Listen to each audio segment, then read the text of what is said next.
김경래 최강 시사. 근데 미래통합당 상황부터 좀 보면은 지금 김종인 비대위 체제가 순조롭게 출발할 수 있겠느냐 이 부분이거든요. 홍준표 전 대표 같은 경우는 뭐 당 바깥이지만 굉장히 반발하고 있고 어떻게 보십니까 이거? 저는 처음부터 김종인 위원장이 무슨 비대위원장이 직업인가 가시지 않는 게 좋다. 진짜 가셔가지고 험한 꼴 당할 것이다. 물론 비대위원장으로 성공한 분이 박근혜, 김종인 두 분이 있어요. 저도 비대위원장 3번 해봤지만 그러셨나요? 비대위원장은 전당대 준비를 위한 그러한 역할이었는데 박근혜, 김종인 두 분은 어떻게 됐든 총선을 앞두고 공천권을 100% 행사했단 말이에요. 그렇기 때문에 성공할 수 있었죠. 지금 뭐 대선이 2년 2개월 22개월 남았는데 지금 가서 뭐 대통령 후보를 할 거예요. 고작 한다는 게 김종인 위원장이 말한 대로 뭐 젊은 경제통의 대통령 후보 그때까지 못할 거예요. 그럼 결론적으로 보면 어떻게 됐든 비대위원장으로는 직업인 만큼 갈 거예요. 그렇지만 제가 말씀드렸어요. 가시지 마라. 험한 꼴 당하고 나온다. 지금 험한 꼴 당하잖아요. 근데 전당대회를 하게 되잖아요. 어쩔 수 없이. 그렇죠. 그건 당연한 순서인데 그러면 이제 올해 그 원구성 다음에 전당대회가 있고 나면 대표가 선출이 되는 거지 않습니까? 그렇죠. 그러면 비대위원장과의 관계는 어떻게 설정이 되는 거예요? 전 그걸 잘 모르겠더라고요. 뭐 자기가 2년 이상 그 대통령 선거 후보까지 선임할 그런 권한을 가질 것처럼 뭐 임기 제한 두지 않는다 어쩌다 하다가 지금은 또 뭐 1년 내로 또 이런 얘기가 나오던데요. 그건 모르겠어요. 왜냐하면 본인이 비대위원장에 취임해서 확실하게 나오든지 안 그러면 심재철 지금 권한대행이 확실하게 말해 줘야 되는데 좀 말이 갈리더라고요. 어떻게 됐든 저는 가시지 말라고 험한 꼴 당한다. 그런데 가시기 전에 험한 꼴 당하긴 당하고 있지만은 그러니까 취임은 할 것 같아요. 그러면은 어쨌든 지금 말로 보면은 대선 후보를 어떤 방식으로든지 만들어내고 본인이 그만두겠다라는 뉘앙스를 읽히잖아요. 그렇죠. 그렇게 보죠. 그런데 그게 정당이라는 게 또 현역 국회의원들 특히 이 초선 의원들이 많은데 그러한 것을 견뎌낼까요? 국회의원 터진 입을 누구도 못 막아요. 저는 어쩐지 험한 꼴 당한다. 쫓겨난다. 뭐 과거 전원책 변호사 같은 분도 다 어려웠잖아요. 특히 김용태 의원은 비대위원장으로 선출됐다가 중앙위원회에서 무산되니까 못했잖아요. 그러니까 뭐 내일 모레 중앙상임위원회인지 중앙위원회인지 연다. 전국위원회를 연다. 내일이요. 내일이죠. 꼭 그것이 되려는지는 모르겠지만은 심재철 대표 말씀대로 다수라 가면 되겠죠. 되지만은 비대위원장 출범부터 이렇게 뭐 홍준표 전 대표는 당 외에 있으니까 그러한 게 조금 약하다고 하지만은 세게 쏘잖아요. 거기다 뭐 조경태 등 이런 중진 의원들을 포함해서 이해가 걸리는 친박 의원들 이런 걸 보면은 굉장히 어려워요. 지금 뭐 이명박 박근혜 대통령에 대한 잘못을 공식 사과해야 된다. 옳은 말이에요.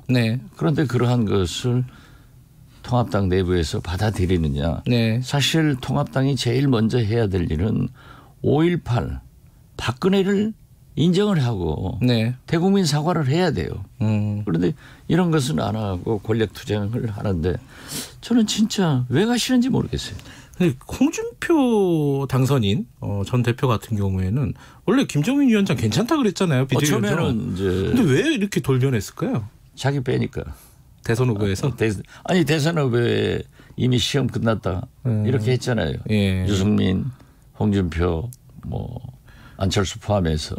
그렇기 때문에 목매도 홍준표 전 대표는 대선 후보이고 당에 돌아가서 자기가 장악해야겠다.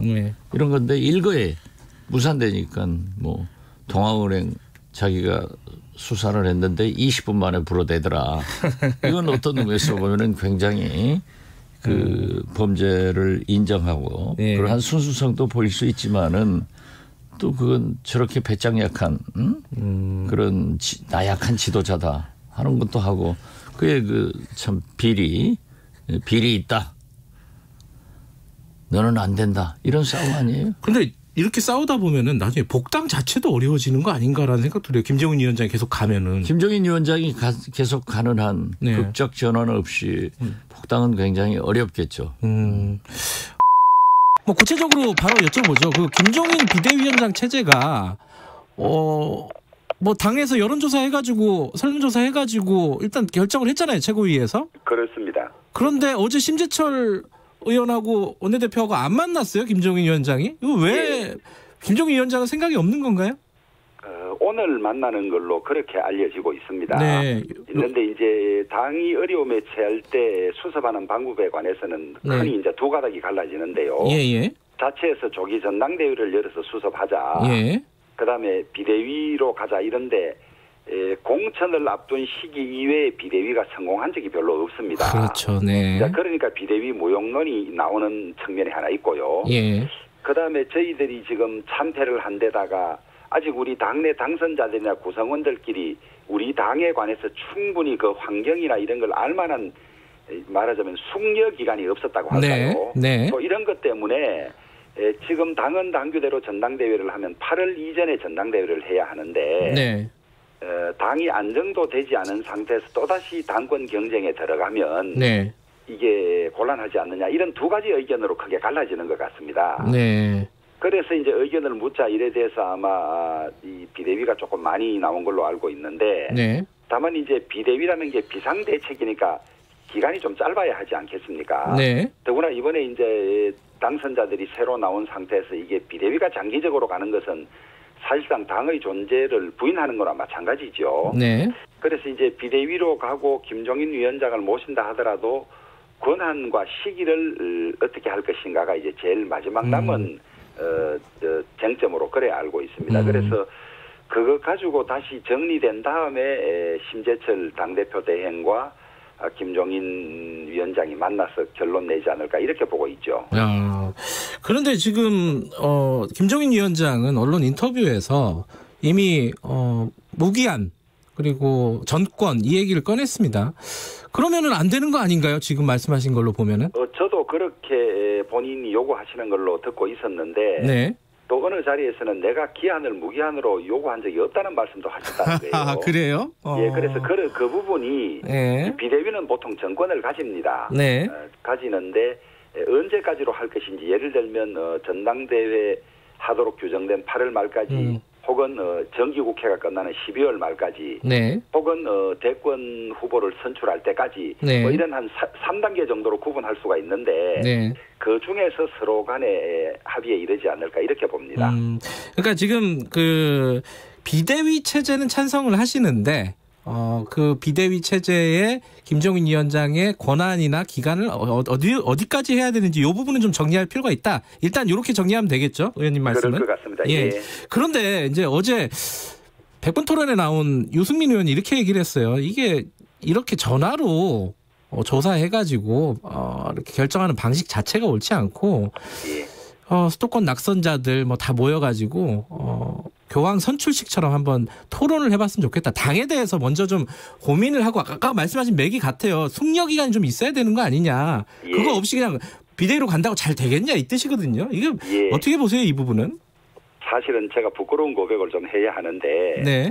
의원총회에서 이 문제를 논의를 했어요. 네. 하다가 이제 본회의 때문에 결론이 나지 않았죠. 네. 그래서 본회의가 끝난 다음에 다시 의원총회를 열어서 마무리 짓자 이렇게 했는데 네. 그 본회의가 끝난 다음에 열린 의원총회에 참석한 인원이 30명이 되지 않았어요. 아하. 그러니까 이게 이러다가 다시 모여도 또 당선자들이 지금 뭐 선거 후 정리가 많고 이래서 빠른 시간 안에 하려면 이게 모이기가 쉽지 않다. 네. 이래서 그러면 일일이 한번 연락을 해서 전체 의견을 모아보자. 예를 들면 의총을 한다든지 당선자 대회를 하는데 많은 인원이 안 오는 것보다는 이렇게 하는 것이 훨씬 더 많은 사람의 의견을 들을 수 있지 않느냐 이래 네. 판단하고 이 전수조사에 들어간 겁니다. 현실적인 이유가 있었다. 지금 모이기가 힘들다 이런 말씀이시네요. 그랬습니다. 예.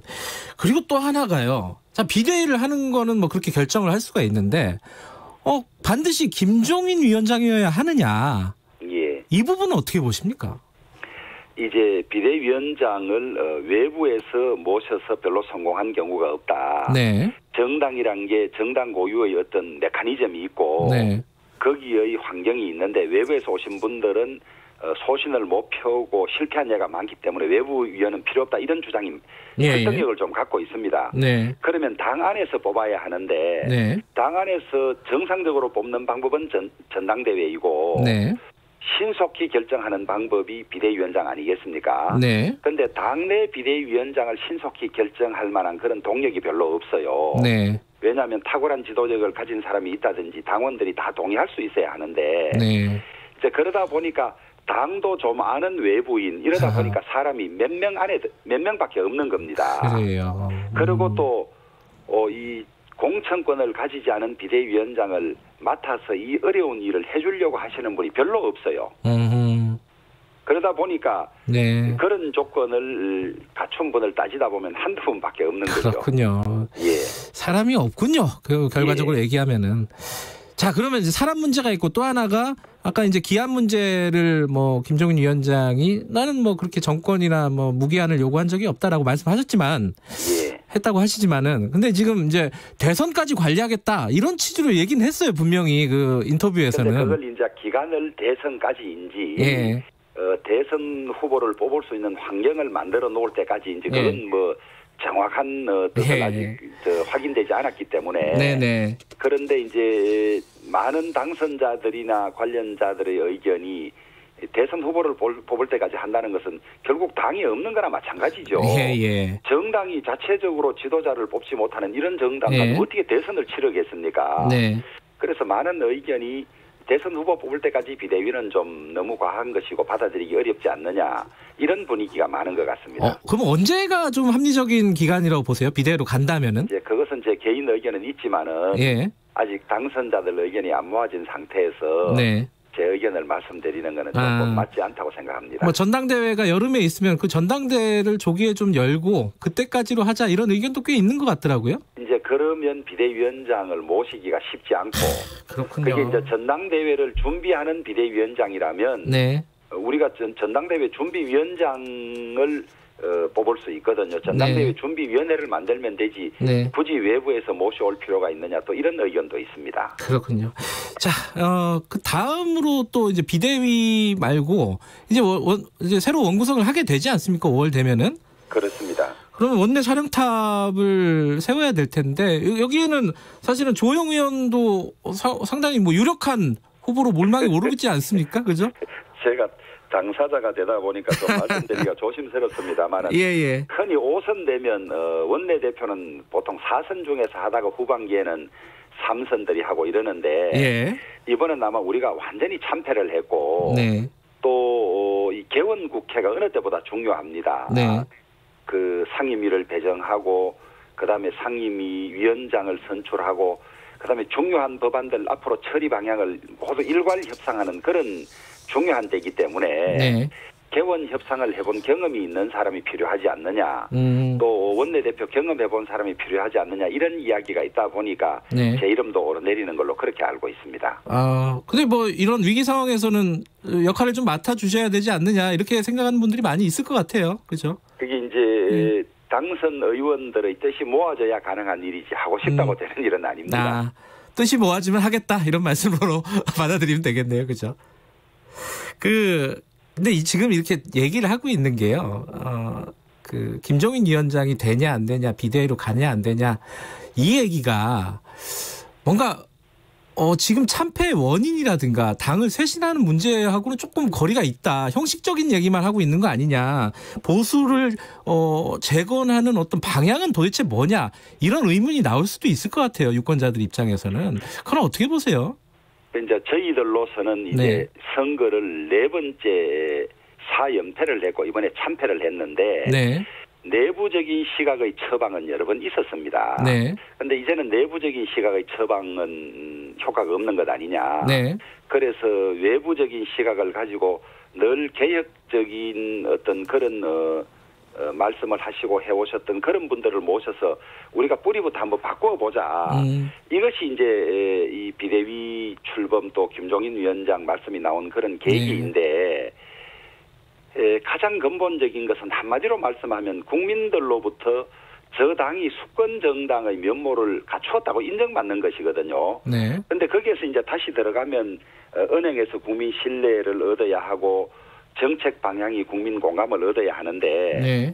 또 더 들어가면 우리 미래통합당이 이 청년 세대들의 요구라든지 이 정치적 그 요구를 거의 외면해 왔습니다. 네. 선거 때만 되면 그냥 청년 한두 명 데리다가 네. 우리가 청년을 위하는 것처럼 했지 진짜 청년들을 대표할 만한 분들을 기르고 그들의 의사를 당에 반영하는 이런 일이 전혀 없었습니다. 네. 그래서 청년 친화적인 정말 청년들이 주인이 되는 그런 정당을 만드는 것. 네. 그다음에 집권하겠다는 당이 호남의 의석이 한 석도 없습니다. 네. 근데 이게 우리가 노력을 많이 게을리했습니다. 네. 실제 민주당은 동진 정책이라는 이름 아래 우리 대구 경북이나 경남 부산에 꾸준히 노력하고 좋은 후보를 발굴하고 이랬는데 우리는 그런 노력을 포기하다시피 했거든요. 네. 그래서 그런 노력도 전국 정당화하는 호남에서 우리가 인정받는 그런 노력도 꾸준히 해야 할 것이고 네. 그다음에 그것보다 더 중요한 것은 보수의 이념과 가치가 나라의 발전에 꼭 필요하다는 것을 국민들에게 알리고 그걸 인정받는 일을 해야 하는데 네. 거기에 이제 김종인 위원장 같은 분이 도움을 줄 수 있지 않을까 이제 네. 이런 생각을 하는 거죠. 예. 지금 미래통합당의 뭐 쇄신이라고 할까요? 수습이라고 할까요? 이 부분이 어떻게 되고 있는지 아직 안개 속인 것 같습니다. 자, 당초에 전국일을 좀 연기해야 되는 것이 아니냐 이렇게 주장했던 분입니다. 삼선 중진 미래통합당 윤영석 의원님 연결하겠습니다. 안녕하세요.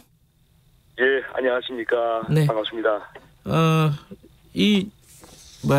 총선 끝나고 처음 인터뷰를 하는 거라서 사실은 네. 축하 인사를 드려야 되는데 축하 인사가 드리기가 좀 민망한 상황이 됐습니다. 그래도 예, 축하드립니다. 그렇죠. 여러 가지 참 마음도 무겁고 예. 또 여러 가지 책임감도 상당히 참 무거운 그런 심정입니다. 이거부터 바로 여쭤볼게요. 네. 그 전국이 연기를 주장하셨잖아요. 어제 열린 애초에 이제 그 전국이 어떤 연기도 연기고요. 네. 그다음에 절차적인 정당성을 좀 이렇게 밟아야 된다. 정상적인 절차를. 네. 그래서 이제 당초에 그 비대위를 결정하는 부분에 있어서 네. 그 현 원내대표께서 이제 전화로 이렇게 다 그 당선인들과 현역 의원들의 의사를 물었단 말입니다. 네. 그래서 이제 제가 주장한 것은 공식적인 회의를 통해서 찬반 의견을 들어야지 전화를 통해서 의견 수렴을 하는 것은 좀 정상적이지 않은 것 같다. 그래서 네. 그러한 문제를 제기했었고요. 비대위를 하더라도 그런 절차적인 정당성이 있어야지만 힘을 받지 않겠습니까? 네. 지금 비대위의 역할은 우리 당을 혁신하는 것인데 네. 그러한 절차적 정당성이 없이는 그런 당을 혁신할 수 있는 힘을 받기 힘들다라고 하는 그런 문제 제기했습니다. 네. 그럼 절차적인 정당성 이게 당선인 총회도 열었고 어제 상임 정국위는 정족수가 안 돼서 못 열은 거고요. 열려고 했는데 그러면 절차적으로는 된 거 아닌가요? 그래서 제가 이제 문제 제기를 했고 또 삼선 일부 의원들도 같은 그 의견을 제시해서 결국은 당선자 총회를 전국 상임위원회 하기 전에 열었습니다. 네. 일정을 변경해서 열었고요. 예. 그래서 이제 그런 일단 절차적인 정당성은 이제 뭐 어느 정도 모양을 갖추었는데 네. 또 전국 상임위원회가 이제 정족수가 안 되다 보니까 열리지 못해서 좀 아쉬움이 있습니다. 네. 그 전국 상임위원회 같은 경우는 상임위원회 같은 경우는요. 네네. 이 일부 의원들이 참석하지 말라고 종용을 해서 무산이 됐다 이렇게 보도들이 나오고 있어요. 이 부분은 어떻게 파악하고 계세요?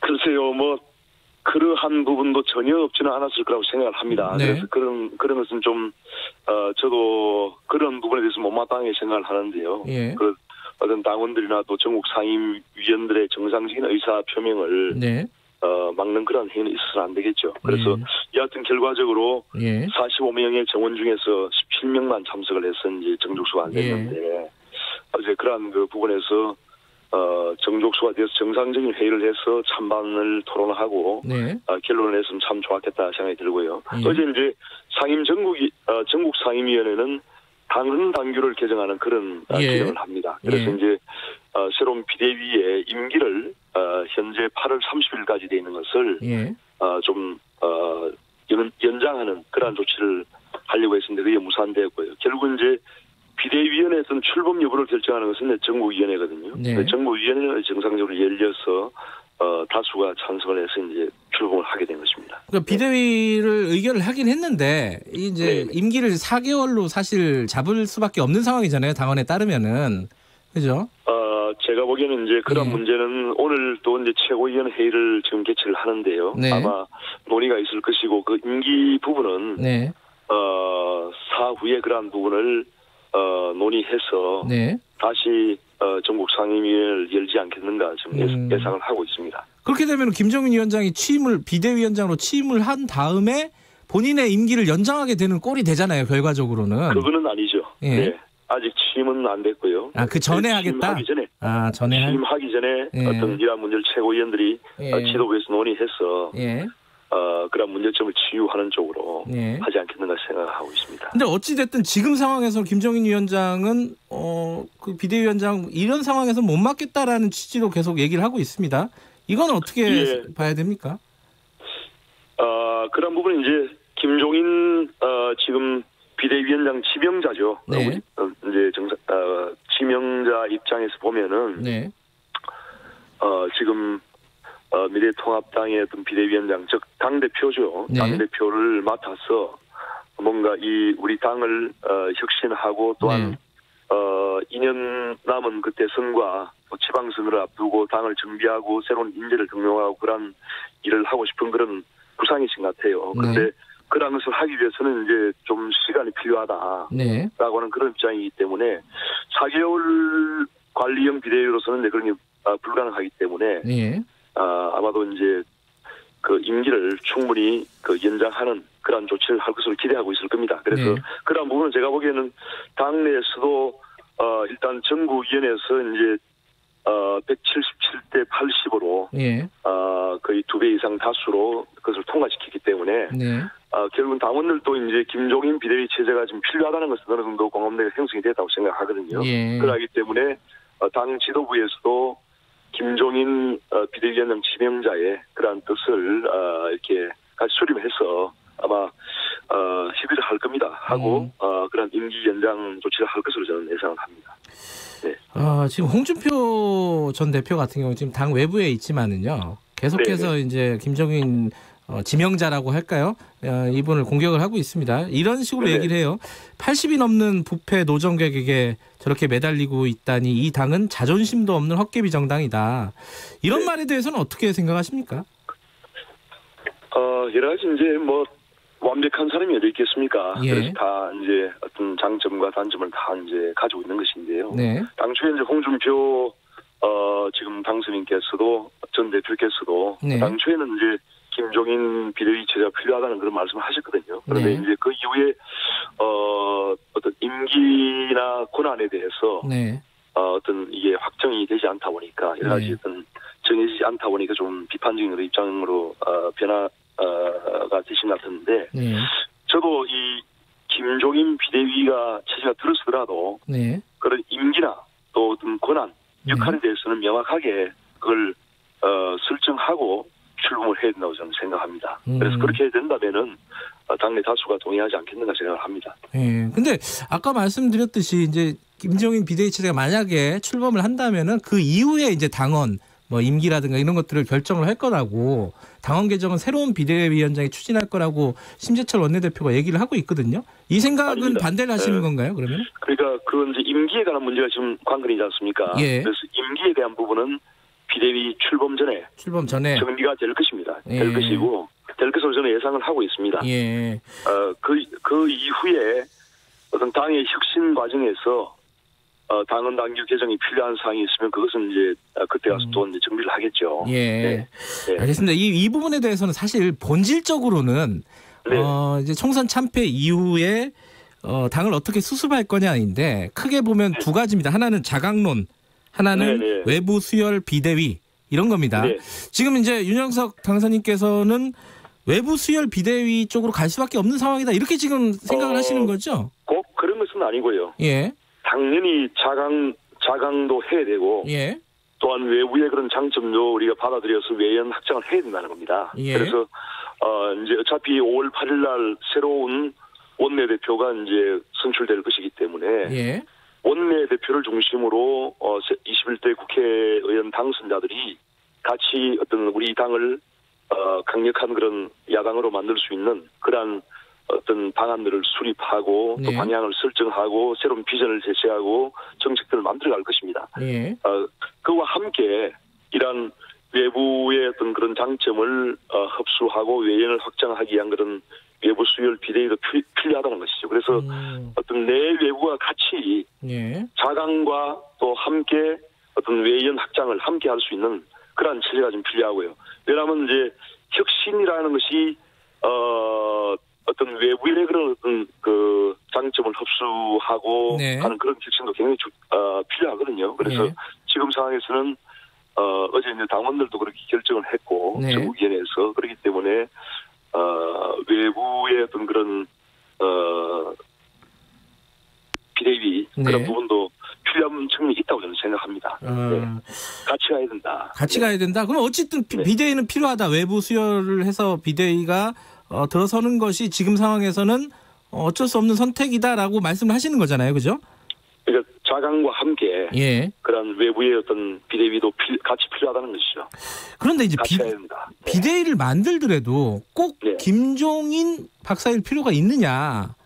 그리고 당선인들이 모여가지고 추대를 하는 것이 지금은 맞는 건데 상황이 그게 합리적인데 왜 심재철 권한대행이 주도하는 김종인 비대위로 꼭 가야 되느냐 이런 비판들도 있거든요. 거기에 네, 대해서는 어떻게 보세요? 그러한 부분도 이제 어제 당선인 총회에서 뭐 한 3시간 정도 경론을 벌였지만은 일단 뭐 아주 속 시원하게 이렇게 결론이 나진 않았습니다. 네. 그래서 그러한 부분은 여전히 당내에서 좀 아직도 이견이 있는 그런 상황인데 예.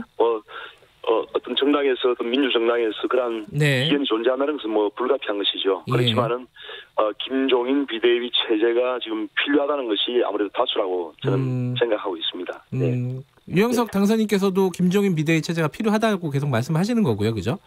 현재로서는 이제 네. 어떤 전국위원회까지 지금 통과된 마당에 네.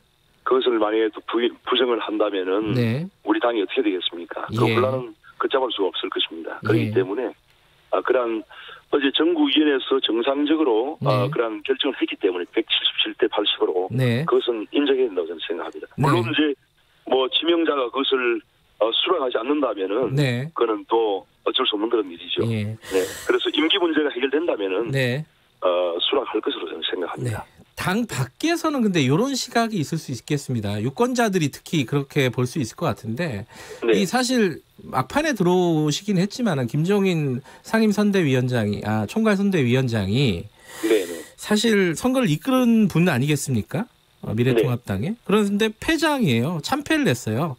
그 패장에게 다시 당의 운명을 맡기는 게 이게 무슨 일이지? 이게 의아한 거예요. 유권자들이 보기에는. 이건 어떻게 보세요? 이제 이 새로운 비대위가 해야 될 역할은 예. 결국 이제 총선 참패의 원인을 분석해야 되고요. 예. 그다음에 우리 미래통합당이 건강한 네. 제1야당으로서 어떻게 앞으로 나갈 것인가 하는 그런 방향을 설정을 해야 되고 예.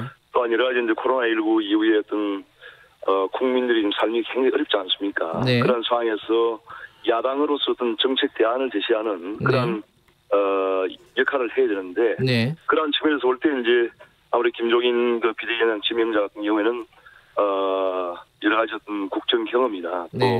경륜을 갖추신 분이기 때문에 그러한 부분은 이제 저희 장점을 저희가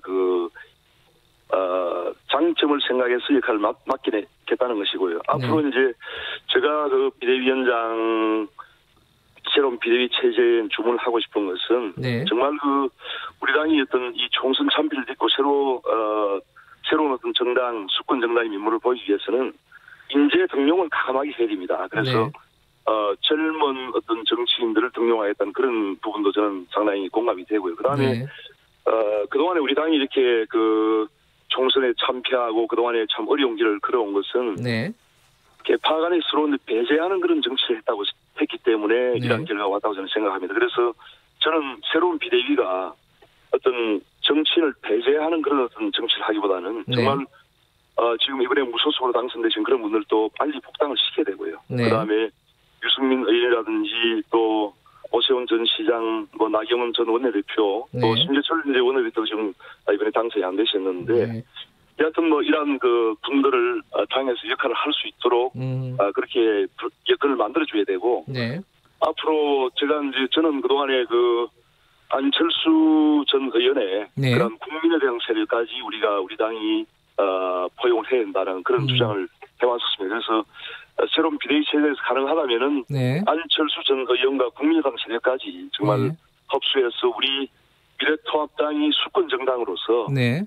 그런 어떤 인재의 어떤 용광로 역할을 해서 정말 차기 어떤 대권 주자라든지 또 차기 지방선거에서 광역단체장을 할 수 있는 그런 인물들을 키워야 된다. 그런 역할을 하는 부분에 있어서 김종인 비대위 체제가 역할을 했다고 저는 생각합니다. 그러니까 안철수 국민의당 대표, 그러니까 국민의당과 합당이나 어쨌든 통합을 해서 안철수 대표가 미래통합당의 대표로 이제 출마를 한다든가 이런 부분에 대해서 긍정적으로 생각하시는 거네요.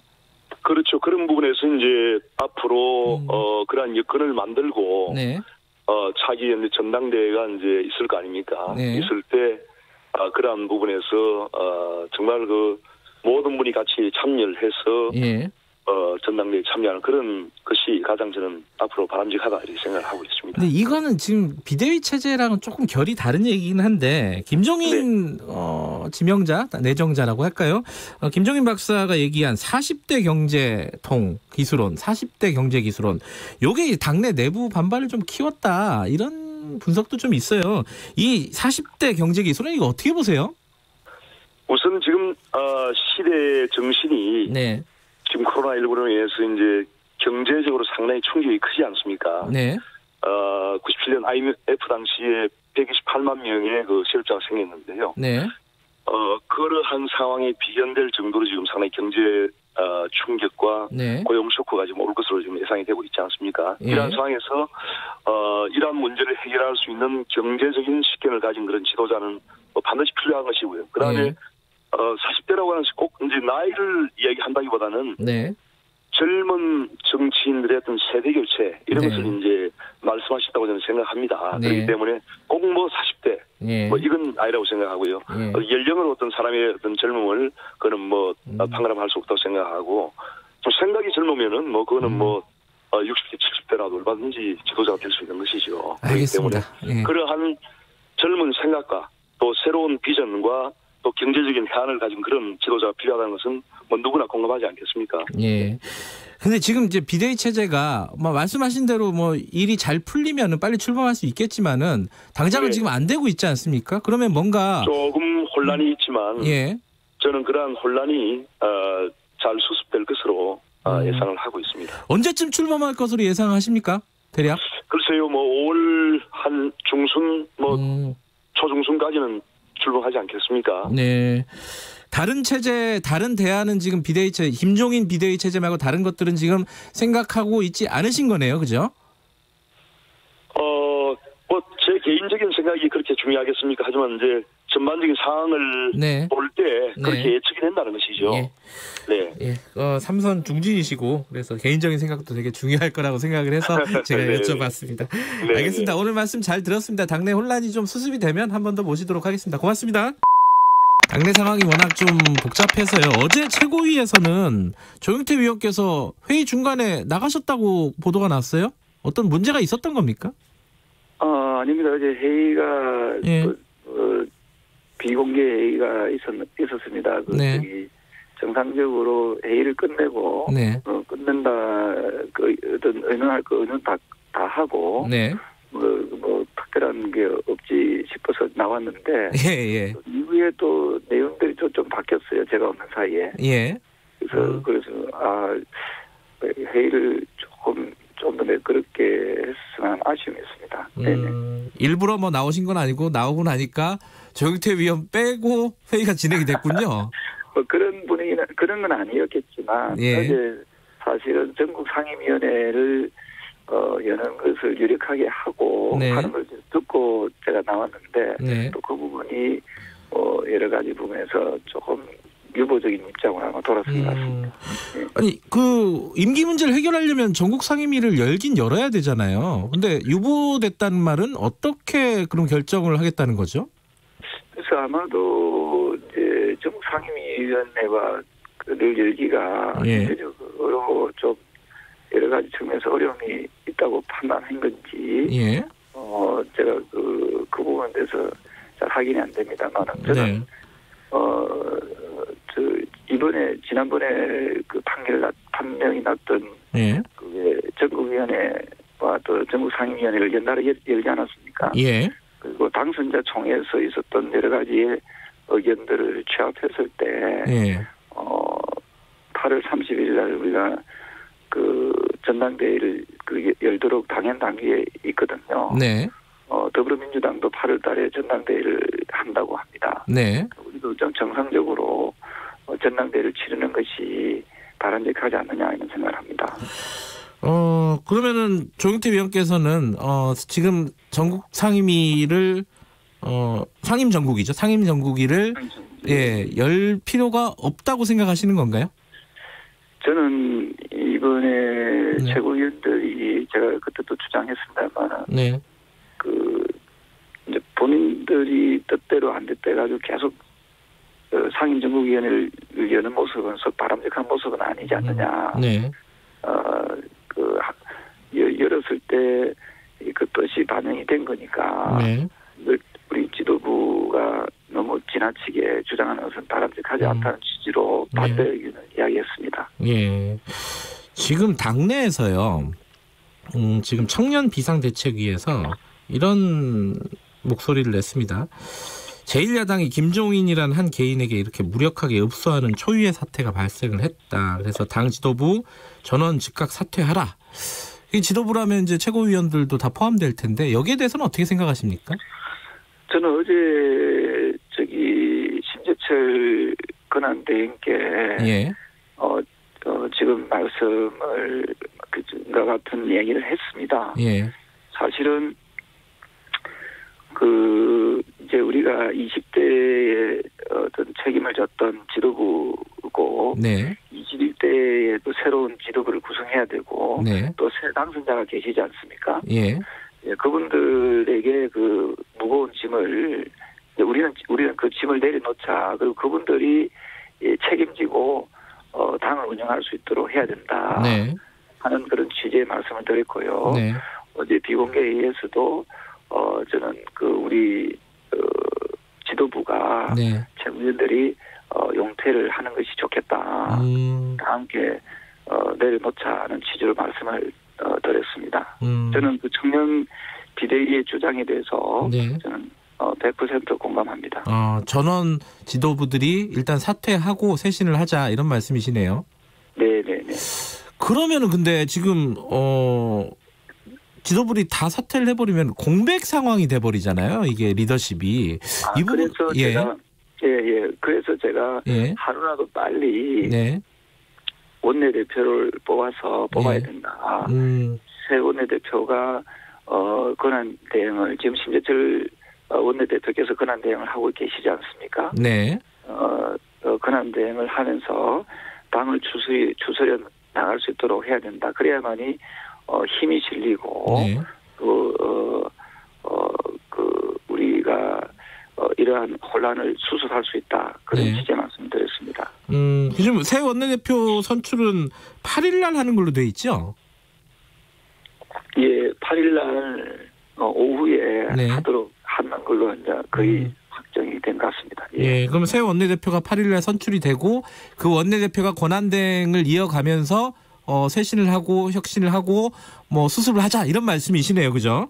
네, 그게 지난 20대에도 유사하게 그런 식으로 일이 추진이 된 적이 있거든요. 네. 그래서 이번에도 너무 이렇게 혼란스럽게 이렇게 국민들께 보이는 모습은 썩 바람직하지 않기 때문에 빨리 안정을 찾기 위해서는 하루라도 빨리 새로운 그 원내 지도부를 구성해야 된다.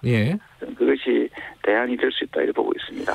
그런데 지금 일단 전국위에서는 김종인 비대위, 이른바 김종인 비대위를 결정을 한 상황입니다. 그래서 김종인 씨가 비대위원장을 수락을 하게 되면은 그렇게 가는 거잖아요, 그죠? 지금 상황은.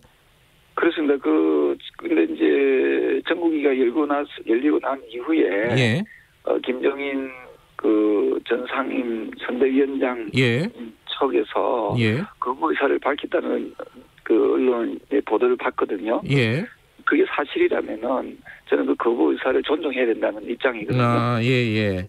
그래서 여기에서 이제 뭐 임기를 더 늘렸을 때는 하고 안 늘리면 안 한다는 그런 모습으로 비춰지면은 상당히 또 모양새도 좀 좋지 않을 것 같고요. 지금은 이제는 비대위 이 체제에 대한 부분은 국민들께 크게 설득력이 없을 것 같습니다. 지금은 비대위라는 그 말이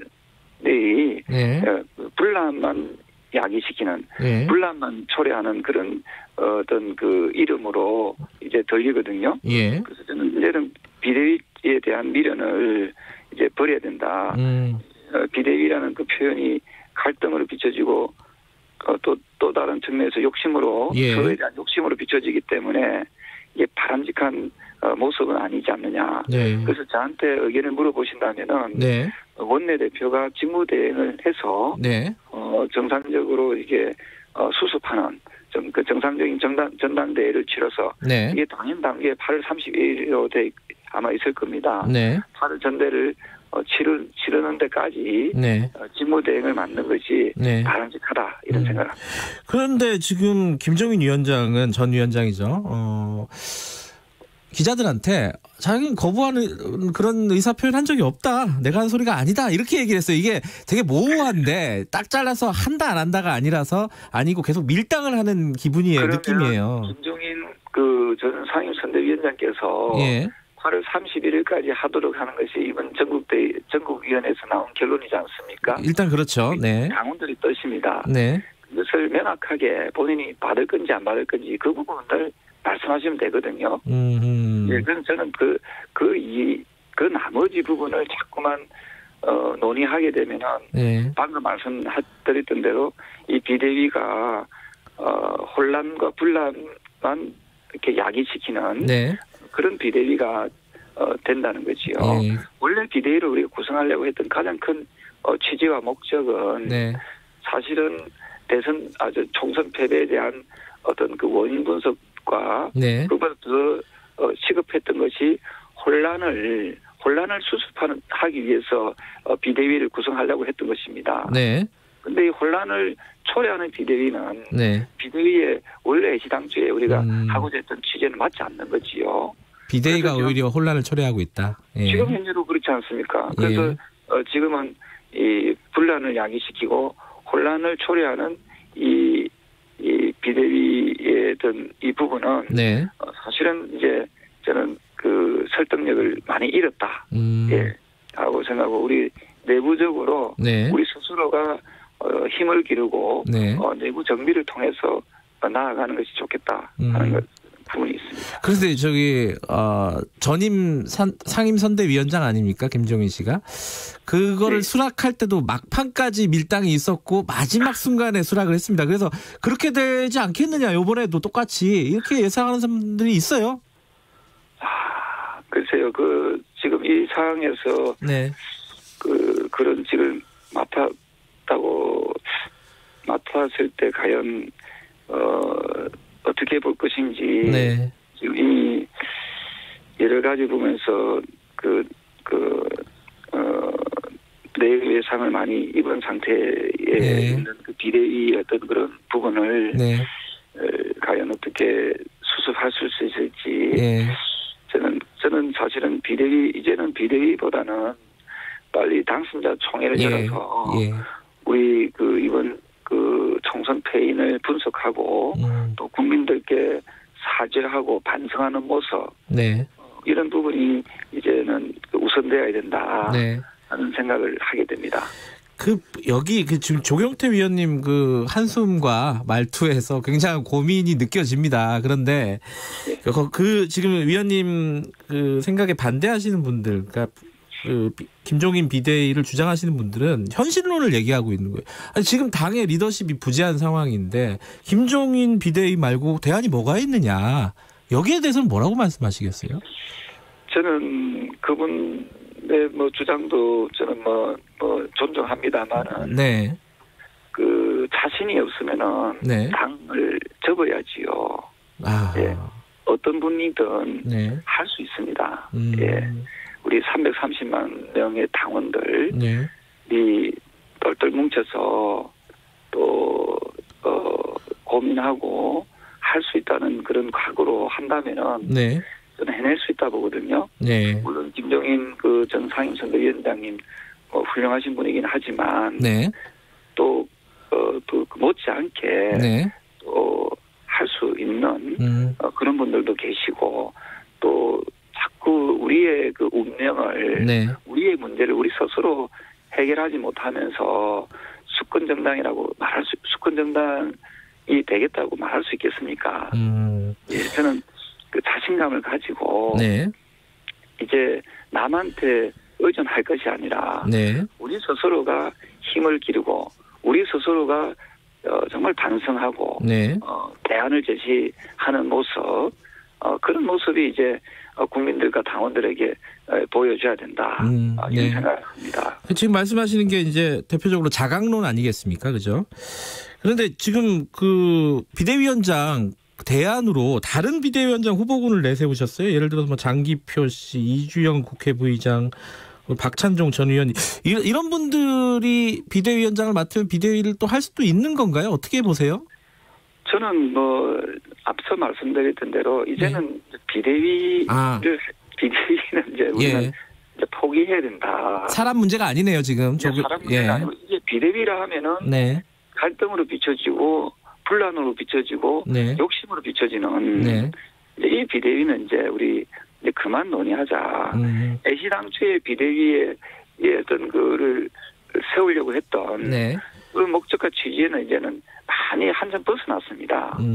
이제는 이제 우리 당을 정상화시키기 위해서 는 어떻게 할 것인가라는 고민을 하고 또한 당원 당규에 따라서 거기에 맞도록 우리가 하루라도 빨리 새로운 원내대표, 새로운 원내 지도부를 구성해서 그분 중심으로 당연 당규에 따라서 당무를 보게 하고 다시 우리가 이 혼란을 수습하게 하는 것이 가장 현실적인 대안이지 않는가 하는 생각을 합니다. 지금 이제 일부에서는 미래통합당의 상황을 보고 배는 가라앉고 있는데 난파선에서 지금 선장 자리를 놓고 다 자리 싸움하는 거 아니냐 이런 비판들이 나옵니다, 사실. 그래서 차라리 당을 해체하고 처음부터 다시 출발해야 되는 거 아니냐 이런 말까지 나와요, 일부에서는. 여기에 대해서는 어떻게 생각하세요? 저는 이번 미래통합당이 그런 어떤 느낌으로 저는 자유한국당에서 미래통합당으로 바꿨다고 보거든요. 자꾸만 바꾼들 무슨 뾰족한 수가 있겠습니까? 그리고 어떤 일부 언론에서는 그런 표현을 쓰긴 했지만 저는 이 제대로 된 배를 만들도록 노력을 해야 되고 그 중심에는 저는 당원들이 계신다고 보거든요. 당원들이 일치단결해서 우리는 할 수 있다 하는 각오와 신념으로 하면 됩니다. 저는 그렇게 생각하거든요. 그리고 거기에는 반드시 이번 총선의 패인이 우리 자신에게 있다 하는 뼈저린 반성과 또 사죄하는 마음을 담아서 저는 새 출발을 한다면은 저는 건강한 야당으로 저는 다시 거듭날 수 있고 또 거기에 과거처럼 반대를 위한 반대의 야당이 아니라 네. 이제는 정부와 여당의 협조할 것은 협조하고 네. 또 대안을 제시하는 그런 실용적인 그런 야당으로 거듭난다면 저는 또 우리 국민들이 야당에 또 응원과 지지를 보낼 것이다 이런 생각을 합니다. 난파선이라는 표현을 많이 쓰는데 아직은 좀 고쳐가지고 계속 항의할 수 있다 이런 말씀이시네요, 그죠? 고친다는 의미보다는 우리가 네. 환골 탈퇴 내부적으로 환골 탈퇴해서 우리가 스스로 힘을 기르려고 해야지 네. 내용물은 전혀 바뀌지 않고 외부의 어떤 유능한 분을 모셔온들 저는 본질은 바뀌지 않는다 보거든요. 네. 우리 스스로가 환골 탈퇴하는 마음, 뼈를 깎는 그런 뜻하는 그런 자성, 네. 또 그런 노력을 통해서 우리가 바꿔 나간다면은 예. 저는 충분히 또 국민들이 저 당이 참 바뀌었구나 네. 하는 그런 느낌을 줄 수 있도록 스스로가 변하고 바뀌어야 된다 생각을 합니다. 요거 하나 여쭤봐야 될 것 같아요. 그 홍준표 전 대표 지금 이제 무소속이잖아요. 김종인 전 위원장을 굉장히 강도 높게 비판을 하고 있습니다. 뭐 뜨내기들이 터줏대감 몰아내놓고 주인 행세하고 있다. 기가 막힌다. 80 넘은 분 모시려고 목매는 거 창피하다. 이렇게 얘기하는데 이건 어떻게 들으셨어요? 이런 말씀은? 저는 이제 홍 전 대표 예. 지금은 이제 당선자이지 않습니까? 네. 일단 당선을 축하드리고요. 예. 다만 이제 저희 당 소속은 아니시니까 예. 조금 그런 표현들이 우리 당내 사정에 대해서 물론 개인적인 주장은 할 수 있습니다. 정치인이기 때문에 당 밖에 이제 계시기 때문에 혹시나 또 오해 아니면 오해를 살 수 있다라고 보고 있고요. 네. 이러한저러한 부분을 종합적으로 감안했을 때 역시 우리 당의 문제는 우리 스스로가 풀어나가고 또 해결해 나가는 힘을 길러야 한다. 저는 그런 입장입니다. 그 홍준표 의원 다시 복당하려고 하잖아요. 이거 지금 홍준표 당선인이 지금 지지율도 꽤 올라가고 그래서 복당을 해서 수습하는 데 좀 기여를 해야 되는 거 아니냐 이렇게 생각하는 분들도 있을 것 같아요. 이거 어떻게 처리를 해야 된다고 보세요? 당에서는 여러 의견들이 좀 나뉘는 것 같고요. 네. 다만 이제 새 지도부가 구성이 되면은 그 당연 당규가 있습니다. 네. 거기에 따라서 그러한 부분에 대해서 논의를 진행하는 것이 바람직하지 알겠습니다. 않는가. 원칙론적인 말씀이시고 요거 하나 마무리로 하나 여쭤보고 가겠습니다. 8월에 전당대회가 정상적으로 열리면은 당권 도전 하실 겁니까? 당권? 글쎄요. 그 부분에 대해서도 좀 많은 분들께서 말씀을 주시는데요. 일단은 새 원내대표가 어떤 분이 뽑힐지 또 새 원내대표가 잘 뽑힐 수 있도록 거기에 힘을 집중하는 것이 일단 지금 1차적인 우리 관건이기 때문에 일단 새 원내대표의 선출 이후에 그 부분에 대해서도 좀 논의하면 좋겠다. 적극적으로 부인을 안 하시는 걸 보니까 당권에 나오실 의사는 있으신 걸로. 근데 벌써 제가 제 의사 관계없이 언론에 많이 그 말씀을 주시는데요. 어쨌든 저는 당원의 한 사람으로서 또 국민의 한 사람으로서 야당이 제대로 자리매김하고 야당이 제대로 역할을 해야만이 정치가 또 발전되고 또 우리 나라가 또 좀 이런 혼란에서 좀 벗어날 수 있다고 보고 있고 기존의 야당의 방식 비판과 반대만 하는 정부의 경제 실정만 비판하는 이런 야당의 모습은 이제는 조금 그 틀을 좀 벗어나야 되지 않는가. 대안을 제시하고 또 정부 여당과 또 서로 상생하고 또 협치할 수 있는 그런 야당의 모습으로 거듭나야만이 국민들께서도 야당이 변했다 하고 이렇게 볼 수 있지 않겠나 이런 생각을 합니다. 알겠습니다. 말씀 잘 들었습니다. 여기까지 드릴게요. 고맙습니다. 미래통합당 지금 김종인 비대위가 보류된 거죠. 완전히 물 건너간 건 아니고 차기 원내 지도부한테 이제 공을 넘긴 셈이 돼서 5월 8일 날 원내 대표 경선을 치르고 나서 아마 새롭게 좀 논의가 될 것 같습니다. 자, 이 부분 이렇고 당내에서 지금 총선 패배 이후에 투표 개표 조작 관련된 얘기들이 사그러들진 않고 있어요. 뭐 이게 다수가 얘기하는 건 아닌데 당내 일부 그리고 당 외부에서도 이 얘기는 계속되고 있습니다. 여기에 대해서 좀 비판적인 목소리를 계속 내고 계신 분이죠. 미래통합당의 이준석 최고위원 모셨습니다. 안녕하세요. 네, 안녕하세요. 피곤하신가 봐요. 소파에서 주무시고 계시고. 원래 오늘 같은 날 이제 제가 이제 최고위원직을 던지고 이제 나왔어야 되는 건데 지금 벌써 이제 최고위원 거의 좀비 상태 최고위원을 지금 한 2주째 하고 있습니다. 선거 끝나고. 아니 진짜 지도부 뭐 총사퇴 이런 거는 안 하는 건가요? 그런 얘기도 나왔잖아요. 총사퇴는 몇 번이나 하고 싶었는데 이게 사퇴하면 비대위를 지명 못합니다 또. 아하. 그건 절차적 문제 때문에 사실 뭐 지금 선거 낙선한 마당에 최고위원 하고 싶은 사람이 누가 있겠습니까 지금. 그렇죠. 예.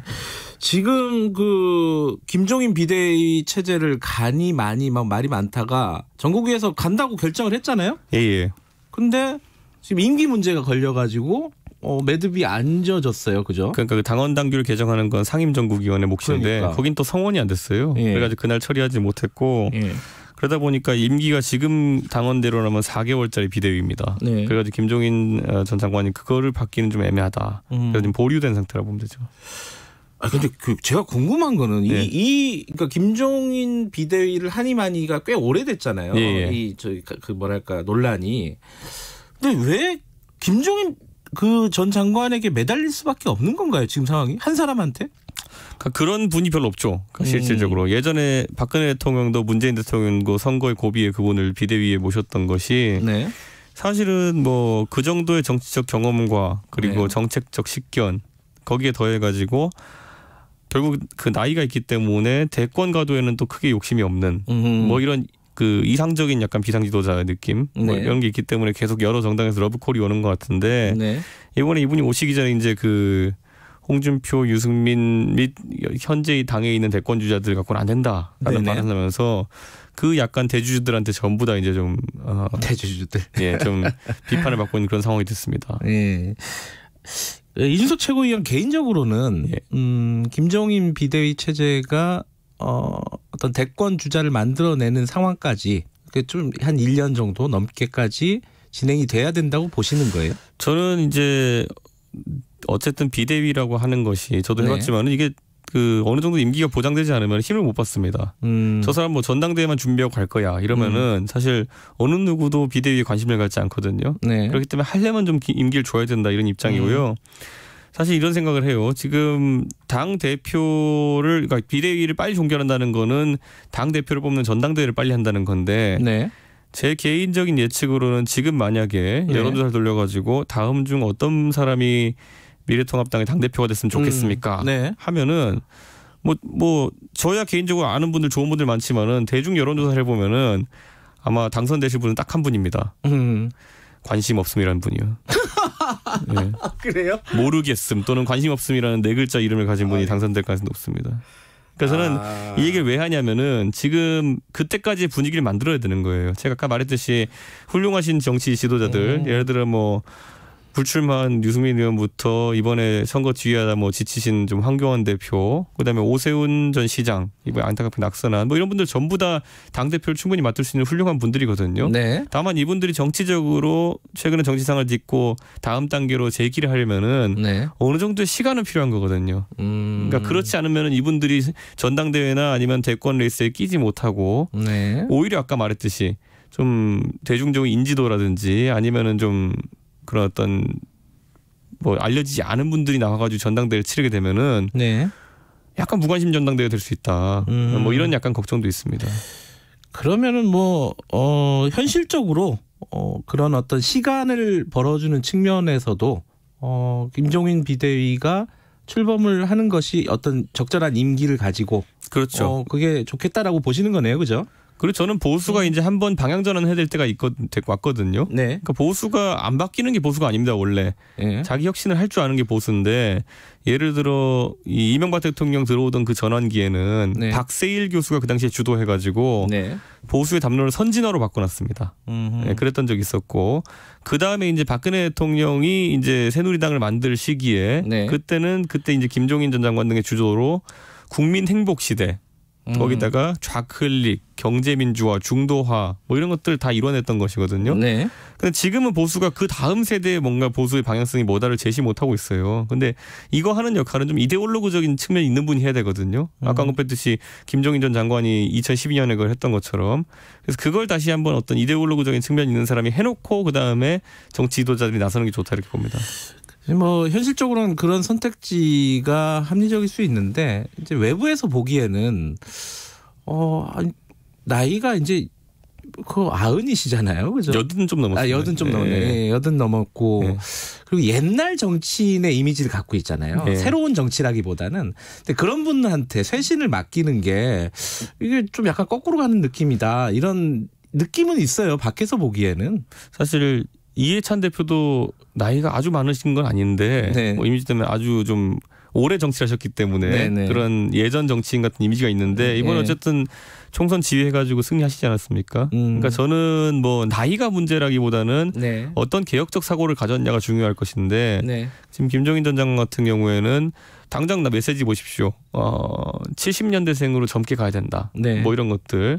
대권에 욕심이 있는 60대의 주자들이 할 수 없는 말들입니다. 그러니까 결국에는 이분의 나이보다도 대권 욕심이나 사심이 있느냐 없느냐 때문에 네. 좀 가치가 지금 빛나고 있는 상황 아닌가 봅니다. 어쨌든 죄송합니다. 어쨌든 김종인 비대위 체제를 가니 많이 이거는 차기 원내 지도부한테 넘어갔어요. 그죠? 공이.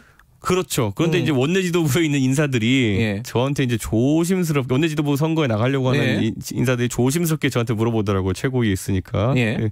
지난번에 이제 당선자와 현역 의원을 대상으로 해가지고 김종인 비대위 출범에 어느 정도 찬성을 했느냐를 저희가 앙케이트 비슷하게 한 적이 있었어요. 그렇죠. 근데 그 결과 이제 한 45% 정도가 이제 절반 조금 못 미치는 정도 전체 네.